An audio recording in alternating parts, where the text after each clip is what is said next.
नमस्कार सभी साथियों को अगस्ता नीट क्लास की तरफ से सभी का स्वागत। आज हम लोग एक नए टॉपिक पे बात करेंगे, डिस्कस करेंगे, स्टडी करेंगे। टॉपिक का नाम है प्लास्टिक्स। प्लास्टिक्स सबसे पहले हम देखेंगे इसकी खोज किसने किया। तो प्लास्टिक्स की डिस्कवरी जो है वो ई हैक्कल ने किया 1865 में, प्लास्टिक का खोज। लेकिन प्लास्टिक वर्ड्स जो नाम दिया है 1885 में इस चिंपर ने। दो चीजें हैं, डिस्कवर किसने किया, हक्कल ने, लेकिन प्लास्टिक नाम किसने दिया, चिंपर ने। 1885 में जब ये डिस्कवर करेगा किसने खोजा तो हक्कल आ जाएंगे, प्लास्टिक सब नाम किसने दिया तो चिंपर आ जाएंगे। यूकैरियोट्स में पाया जाता है, साइटोप्लाज्म में स्फीरिकल, ओवल, फ्लैटन शेप में होता है। प्लास्टिक्स साइटोप्लाज्म में जितने यूकैरियोट्स हैं सभी सब में पाया जाएगा। हम लोगों ने एनिमल सेल, प्लांट सेल में स्टडी करते समय देखे थे कि प्लांट सेल और एनिमल सेल में ये अंतर है कि एनिमल के सेल में प्लास्टिक्स नहीं होता है, लेकिन प्लांट्स के सेल में होता है। यूकैरियोट्स दोनों हैं। तो यूकैरियोट्स जितने यूकैरियोट्स हैं प्लांट सेल में सब में ये प्लास्टिक्स पाया जाएगा। स्फीरिकल होगा, ओवल होगा, फ्लैटेड होगा। प्लास्टिक तीन प्रकार का होता है। एक होता है ल्यूकोप्लास्ट जो कलरलेस होता है, दूसरा क्रोमोप्लास्ट जो कलरफुल होता है, इसमें कलर होता है। एक होता है तीसरा क्लोरोप्लास्ट जिसका ग्रीन कलर होता है।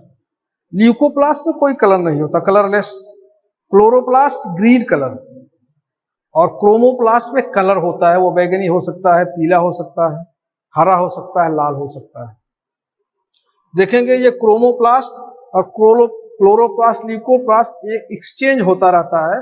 क्लोरोप्लास्ट क्रोमोप्लास्ट में बदल जाएगा और क्रोमोप्लास्ट फिर ल्यूकोप्लास्ट या ल्यूकोप्लास्ट क्लोरोप्लास्ट। एग्जाम्पल के लिए क्रोमोप्लास्ट, पेड़ की पत्तियां होती हैं, हरी जब होती हैं तो उसमें क्लोरोप्लास्ट होगा। धीरे धीरे धीरे जब पीली हो जाएंगी तो क्लोरोप्लास्ट क्रोमोप्लास्ट में बदल जाएगा, पत्ती गिर जाएगी। उसी तरह से अगर किसी पेड़ का फल है, आम का फल है या किसी और का फल है, पेड़ का आम का, तो वो हरा अगर है तो इसमें क्लोरोप्लास्ट। धीरे धीरे जब पकेगा तो लाल रंग का या किसी कलर का हो जाएगा, तो क्लोरोप्लास्ट क्रोमोप्लास्ट में बदल गया। पेड़ के पुष्प हैं, फल हैं, ये due to chromoplast. Chloroplast chromoplast में बदलता रहता है। ये हमारा जो है वो एक एक्सचेंज होता रहता है। अब हम इसमें डिटेल स्टडी करेंगे क्लोरोप्लास्ट की, कि क्लोरोप्लास्ट की क्या स्ट्रक्चर और फंक्शन होता है। देखिए ये क्लोरोप्लास्ट है, ये साइटोप्लाज्म में पाया जाएगा। All green plants of cell, green plant जितने हैं सबकी सेल के साइटोप्लाज्म में डबल मेम्ब्रेन स्ट्रक्चर होता है। इसकी मेम्ब्रेन डबल होती है और ये इसके चार कंपोनेंट हैं, एनवेलप, स्ट्रोमा, ग्रेनम, थाइकोलाइड और डीएनए, आरएनए एंड राइबोसोम। देखिए क्लोरोप्लास्ट अगर हम इधर स्ट्रक्चर देखेंगे तो ये साइटोप्लाज्म में पाया जाता है। इसकी शेप और साइज ये ओवल होगा, स्फीरिकल हो सकता है, फ्लैटेंड हो सकता है। शेप इसकी अलग अलग होती है, plant to plant, cell to cell. अगर इसकी हम लंबाई देखेंगे तो ये 5 से लेकर के 10 मिलीमीटर तक लंबा होता है। 5 से लेकर के 10 मिलीमीटर तक इसकी लंबाई होती है और चौड़ाई 2 से लेकर के 4 मिलीमीटर तक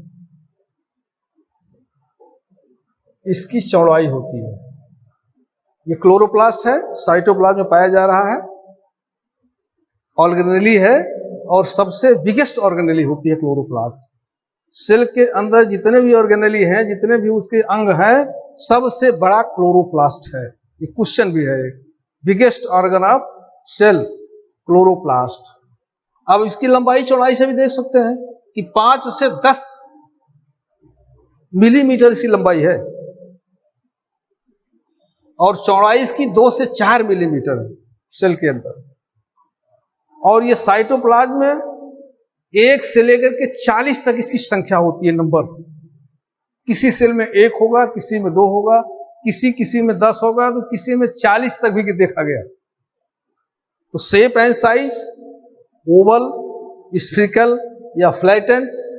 लंबाई चौड़ाई देखिए कितना बड़ा है, 5 से 10 मिलीमीटर इसकी लंबाई और 2 से 4 इसकी चौड़ाई। संख्या 1 से लेकर के 40 तक ये साइटोप्लाज्म में रहता है। अगर इसका हम स्ट्रक्चर देखें तो डबल मेम्ब्रेन स्ट्रक्चर इसका होता है। ये आपका मेम्ब्रेन है, ये होता है इसका आउटर मेम्ब्रेन। बाहरी वाले मेम्ब्रेन को क्या कहेंगे, आउटर मेम्ब्रेन। देखिए आउटर मेम्ब्रेन, इसके जस्ट नीचे एक मेम्ब्रेन होती है, उसको हम इनर मेम्ब्रेन करेंगे। इनर मेम्ब्रेन, आउटर और इनर मेम्ब्रेन के बीच में स्पेस होता है। देखिए ये स्पेस है, इसमें कुछ एंजाइम्स, कुछ हार्मोन्स होते हैं। अब इस क्लोरोप्लास्ट के अंदर देखें, स्ट्रक्चर को ध्यान से समझने की जरूरत है। मैंने कई वीडियो में बताया है कि स्ट्रक्चर अगर आपके दिमाग में रहेगा तो चीजें बिल्कुल क्लियर रहेंगी और हर सवाल का जवाब आप दे देंगे। डबल मेम्ब्रेन, आउटर मेम्ब्रेन को outer membrane, inner inner membrane, बीच में स्पेस। क्लोरोप्लास्ट के अंदर एक फ्लूइड है जिसको हम स्ट्रोमा कहेंगे। पिछले पन्ने में हम लोग स्ट्रोमा, ये स्ट्रोमा, इनवेलप की चर्चा हो गई। आउटर मेम्ब्रेन, इनर मेम्ब्रेन, बीच में स्पेस, कुछ एंजाइम्स और हार्मोन्स, ये डबल मेम्ब्रेन एनवेलप है इसका। इसके अंदर, अब मैं स्ट्रोमा की बात बता रहा हूं कि इसके अंदर स्ट्रोमा एक लिक्विड है, इसके अंदर फैला रहता है। जैसे सेल के अंदर साइटोप्लाज्म है, उसी तरह से क्लोरोप्लास्ट के अंदर स्ट्रोमा एक फ्लूइड है, ये फैला है। इसी फ्लूइड में आप देखेंगे राइबोसोम पाया जाएगा। क्लोरोप्लास्ट डीएनए भी इसी में तैरता रहता है। और कुछ इसमें स्टार्च भी रहते हैं।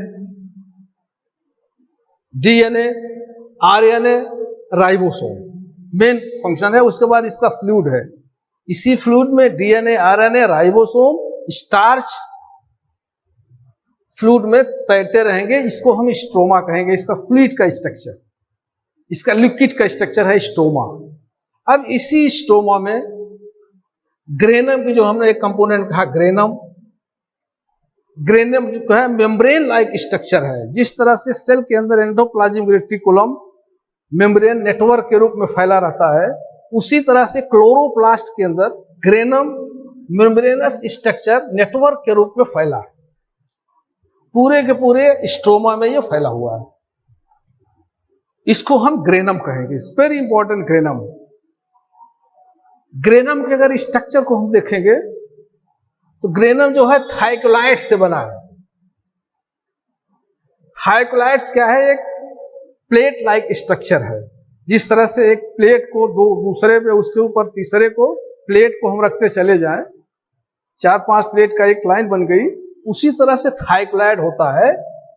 एक के ऊपर एक के ऊपर रखा रहता है और एक मेम्ब्रेन से ये आपस में बंधा रहता है। इसको हम थाइकोलाइड कहते हैं। ये ग्रेनम का स्ट्रक्चर मैं बता रहा हूं। Plate like structure, that is thylakoids. इसी थाइकोलाइड की वॉल्स पर ध्यान से सुनिएगा, ग्रेनम थाइकोलाइड से बना है। थाइकोलाइड, एक थाइकोलाइड दूसरे थाइकोलाइड से आपस में एक मेम्ब्रेन से मिला हुआ है, आपस में कनेक्ट है, इसको लैमिली बोलते हैं, लैमिली, ग्रेनम लैमिली। और कुछ लैमिली स्ट्रोमा में फ्री रूप में पड़े होते हैं, इसको हम स्ट्रोमा लैमिली बोलते हैं, स्ट्रोमा लैमिली। लैमिली दो तरह से हैं, दो थाइकोलाइड्स को आपस में कनेक्ट कर रहे हैं, ये ग्रेनम लैमिली हो गए। और कुछ ट्यूब लाइक स्ट्रक्चर नेटवर्क के रूप में स्ट्रोमा में तैरते रहते हैं, उसको हम स्ट्रोमा लैमिली बोलते हैं। तो ये जो थाइकोलाइड्स हैं आपस में लैमिली से कनेक्ट हैं, बंधे हुए हैं, ये हम थाइकोलाइड कहेंगे। थाइकोलाइड के जैसे ये हमारा थाइकोलाइड है, ये हमारे थाइकोलाइड है, पड़े हुए हैं इसी में, और ये आपस में जो कनेक्ट है दूसरे थाइकोलाइड से, इसको हम बोल रहे हैं लैमिली। यहां पे तीसरा थाइकोलाइड है, इंटरकनेक्ट मेम्ब्रेन को हम लैमिली बोल दे रहे हैं। थाइकोलाइड के अंदर की दीवार पर क्वांटोसोम पाया जाता है, क्वांटोसोम।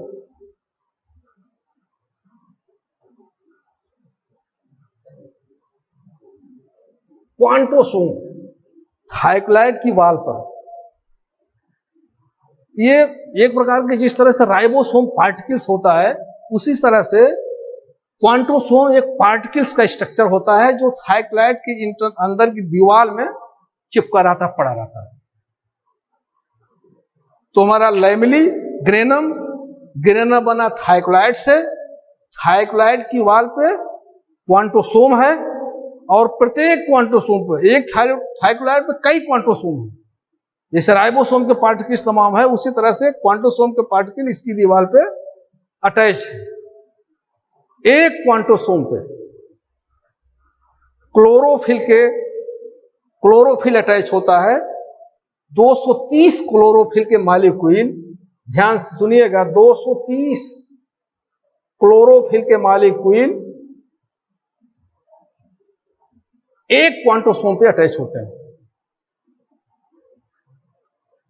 क्लोरोफिल क्या है? क्लोरोफिल जो है, chlorophyll protein plus chemical compounds का एक स्ट्रक्चर होता है। क्लोरोफिल क्या है? सिंपली है, प्रोटीन है, कुछ केमिकल्स मिलकर के ये कंपाउंड्स बनाए हैं, chemical, proteins chemical compound, that is chlorophyll. आप इसको फिर से एक बार सुनिए। ग्रेनम एक मेम्ब्रेनस नेटवर्क, दो थाइकोलाइड से बना है। ग्रेनम बना थाइकोलाइड से, थाइकोलाइड की वाल पे क्वांटोसोम, एक क्वांटोसोम पे क्लोरोफिल अटैच है, और एक क्वांटोसोम पे 230 मॉलिक्यूल क्लोरोफिल अटैच है। ये इसकी हायरार्की है। ये हमारा जो क्लोरोफिल है, यही फोटोसिंथेटिक यूनिट है। क्लोरोफिल फोटोसिंथेटिक यूनिट है, लाइट का एब्जॉर्प्शन यही होता है। एक बार फिर से समझ लें। ग्रेनम बना थाइकोलाइड से, थाइकोलाइड की वाल पर क्वांटोसोम, प्रत्येक क्वांटोसोम पे क्लोरोफिल, एक क्वांटोसोम पे 230 मॉलिक्यूल क्लोरोफिल। ये क्लोरोफिल हमारा chemical compound, proteins chemical compound है। ये लाइट एब्जॉर्प्शन का पार्ट है। ये हमारा ग्रेनम है। इस तरह से स्ट्रोमा लिक्विड पार्ट, इसके अंदर ग्रेनम मेम्ब्रेनस स्ट्रक्चर, ग्रेनम बना थाइकोलाइड से, थाइकोलाइड की वाल पर क्वांटोसोम, क्वांटोसोम ध्यान रखिएगा, क्वांटोसोम को एक बार पूछा जाता है। क्वांटोसोम कहां है? थाइकोलाइड की वाल पर। और प्रत्येक क्वांटोसोम पे क्लोरोफिल अटैच। एक क्वांटोसोम में 230 मॉलिक्यूल क्लोरोफिल। क्लोरोफिल क्या है? फोटोसिंथेटिक यूनिट है। पूछा जाता फोटोसिंथेटिक यूनिट कौन है? पहले क्वांटोसोम माना जाता था, कुछ पुरानी किताबों में अभी भी क्वांटोसोम ही माना जाएगा, लेकिन अब ये मालूम हो गया वैज्ञानिकों को, रिसर्च हो गई कि जो फोटो सिंथेटिक यूनिट है वो क्लोरोफिल है, जो क्वांटोसोम पे पाई जा रही है। इस तरह से हम देखेंगे। अच्छा, ये ग्रेनम जो है, यहां पर लाइट रिएक्शन होता है। वो क्लोरोप्लास्ट का काम क्या है? फोटोसिंथेसिस क्रिया करती है। प्लांट्स के अंदर ग्रीन प्लांट, जहां भी ग्रीन पार्ट रहेगा, जहां पे क्लोरोप्लास्ट है, फोटोसिंथेटिक। ये जो हमारा ग्रेनम है, ग्रेनम की जो क्लोरोफिल है वो फोटोसिंथेटिक यूनिट है। यहां पे लाइट रिएक्शन होती है। जब लाइट मिलेगा, देखें ये हमारा लाइट CO2 स्टोमेटा से लीफ के अंदर आएगा, H2O रूट हेयर से लीफ पे जाएगा, लाइट क्लोरोफिल, देखें क्लोरोफिल, लाइट, ये तीनों मिलकर के लाइट की एनर्जी को केमिकल एनर्जी में बदल देते हैं। लाइट रिएक्शन में क्या होता है? ग्रेनम क्या करता है? क्लोरोफिल का क्या काम है? लाइट को एब्जॉर्ब करके लाइट के, सनलाइट के एनर्जी को केमिकल एनर्जी में ट्रांसफर कर देगा, ATP या NADPH। NADH ये हमारा ATP या NADH लाइट एनर्जी को केमिकल एनर्जी में केमिकल कंपाउंड के रूप में NADH या ATP, ये हमारा ग्रेनम का काम अब खत्म हो गया। अब ये एनर्जी स्टोमा में आएगी। यहां पे डार्क रिएक्शन होगा या केल्विन रिएक्शन, फोटोसिंथेसिस में आप डिटेल पढ़ेंगे। यहां पे ग्लूकोज की सिंथेसिस होगी। एनर्जी कहां से मिल गई? लाइट रिएक्शन से। यानी डार्क रिएक्शन में ATP बनेगी क्लोरोफिल के माध्यम से, ग्रेनम में NADH या ATP का फॉर्मेशन होगा, वो जाएगा स्टोमा में। अब स्टोमा में डार्क रिएक्शन होगा, यहां पे लाइट की जरूरत नहीं है, अंधेरे में भी हो जाएगा। लाइट रिएक्शन में क्या होगा? ये ATP और NADPH यानी एनर्जी को यूज किया जाएगा। यहां पे अब ग्लूकोज की सिंथेसिस होगी। यानी light reaction, dark reaction. Photosynthesis में लाइट रिएक्शन, डार्क रिएक्शन दोनों चलते हैं। लाइट रिएक्शन हमारा ग्रेनम में हो रहा है, इसमें क्लोरोफिल फोटोसिंथेटिक यूनिट है, लाइट सनलाइट को एब्जॉर्ब करके केमिकल एनर्जी में बदल रहा है, ATP या NADH में। और फिर स्टोमा में डार्क रिएक्शन हो रहा है, यहां पे ग्लूकोज की सिंथेसिस हो रही है। एनर्जी कहां से आ रही है? जो केमिकल एनर्जी ट्रांसफर हुई है, ATP या NADH। This is the reaction. Photosynthesis क्रिया शॉर्ट में इसी तरह से होती रहती है। ये देखें आप, फंक्शन अगर हम आएंगे तो फोटोसिंथेसिस इस तरह से क्रिया होती है। लाइट रिएक्शन ग्रेनम में, डार्क रिएक्शन स्टोमा में। ग्रेनम क्या है? मेम्ब्रेनस स्ट्रक्चर है। स्टोमा क्या है? वो फ्लूइड लाइट स्ट्रक्चर है। दूसरा काम इसका है रेप्लिकेशन। क्लोरोप्लास्ट रेप्लिकेशन भी करता है, क्योंकि इसमें DNA है। जब जरूरत पड़ती है तो क्लोरोप्लास्ट रेप्लिकेशन हो जाता है, इसका दूसरा क्लोरोप्लास्ट भी जनरेट हो जाता है, रिप्लिकेट कर जाता है अपने। और एक काम है प्रोटीन सिंथेसिस। 3 काम हो गए: photosynthesis in plant, replication with the help of DNA, protein synthesis with the help of ribosome. देखिए, राइबोसोम भी पाया गया है। राइबोसोम का क्या काम है? Protein synthesis. तो यहां पे क्लोरोप्लास्ट में प्रोटीन सिंथेसिस भी हो रही है, इसका रेप्लिकेशन भी हो रहा है, और फोटोसिंथेटिक प्रोसेस पूरा हो रहा है। 3 काम हो गए: फोटोसिंथेटिक क्रिया, प्रोटीन सिंथेसिस और रेप्लिकेशन। ये हमारा chloroplast very important organ in the case of plant. सभी ग्रीन प्लांट्स में होता है, साइटोप्लाज्म में होता है। एक बार मैं स्ट्रक्चर को रिवाइंड करके बात खत्म करता हूं। ये chloroplast double membrane structure, outer inner, दोनों के बीच में स्पेस, बीच में फ्लूइड लाइक स्ट्रक्चर, इसको स्टोमा बोलेंगे। इस स्टोमा में राइबोसोम, डीएनए, आरएनए भी, कुछ केमिकल्स एंजाइम्स भी, कुछ स्टार्च भी इसमें पड़े रहते हैं। इसी में मेम्ब्रेन लाइक स्ट्रक्चर होता है जिसको हम ग्रेनम कहेंगे। ग्रेनम के स्ट्रक्चर को डिटेल में अगर हम देखें तो प्रत्येक ग्रेनम में थाइक्लाइड होता है। थाइक्लाइड प्लेट लाइक स्ट्रक्चर होता है। इस ग्रेनम में थाइक्लाइड प्लेट लाइक स्ट्रक्चर्स बने होते हैं। थाइक्लाइड्स आपस में लैमिली से जुड़े होते हैं, इसको हम ग्रेनम लैमिली बोलेंगे। इसी थाइक्लाइड पे क्वांटोसोम होता है। इसकी दीवार पे प्रत्येक क्वांटोसोम में क्लोरोफिल होता है।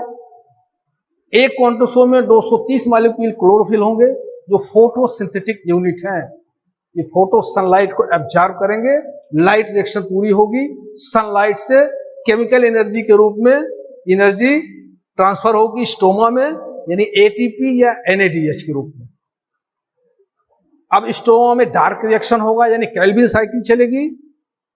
यहां पे ग्लूकोज की सिंथेसिस होगी। एनर्जी कहां से मिल रही है? सनलाइट से। इसीलिए फोटोसिंथेसिस हो रही। देखिए कार्बन डाइऑक्साइड स्टोमा से, स्टोमेटा से लाइट में आया, पानी रूट हेयर से लीफ में गया, सनलाइट की उपस्थिति में क्लोरोफिल ने एनर्जी ट्रांसफर, लाइट एनर्जी को केमिकल एनर्जी में बदला। अब ये केमिकल एनर्जी डार्क रिएक्शन में जाएगी स्टोमा में, जहां पे ये स्टोमा में पूरा हो रहा है काम। इसकी सिंथेसिस स्टोमा में हो रही है और ये जो है ग्रेनम में हो रहा है। दोनों दो जगह हो रहे हैं। यहां पे लाइट की आवश्यकता है, बिना लाइट की ये लाइट रिएक्शन थाइक्लाइड में नहीं होगा। ग्रेनम में, स्टोमा में लाइट की आवश्यकता नहीं है। ये एब्सेंस ऑफ लाइट फोटोसिंथेसिस क्रिया हो जाएगी, ग्लूकोज का फॉर्मेशन हो जाएगा। This is the all about the chloroplast, mucoplast, chromoplast पहले हमने बता दिया। क्लोरोप्लास्ट क्लोरोफिल के नाते हरा होता है। जितनी हमारी कलर्ड लीफ हैं, फ्लावर हैं, या जो कलरफुल मैंगोज हैं, फ्रूट्स हैं, इसमें क्लोरोप्लास्ट शुरू में होता है। धीरे धीरे क्लोरोप्लास्ट क्रोमोप्लास्ट में बदल जाता है, इसलिए कलरफुल हो जाते हैं। These are the structure and function of the plastids and chloroplast. मुझे आशा है कि आप समझ गए होंगे और किताब पढ़ेंगे, चिंतन मनन करेंगे, सारी चीजें क्लियर हो जाएंगी। और कोई डाउट होगा तो फिर हम दूसरी बार आएंगे, सबकी डाउट क्लियर हो जाएगा। और मुझे आशा विश्वास है कि आप ठीक से पढ़ेंगे और लगातार लगे रहेंगे। बहुत बहुत धन्यवाद।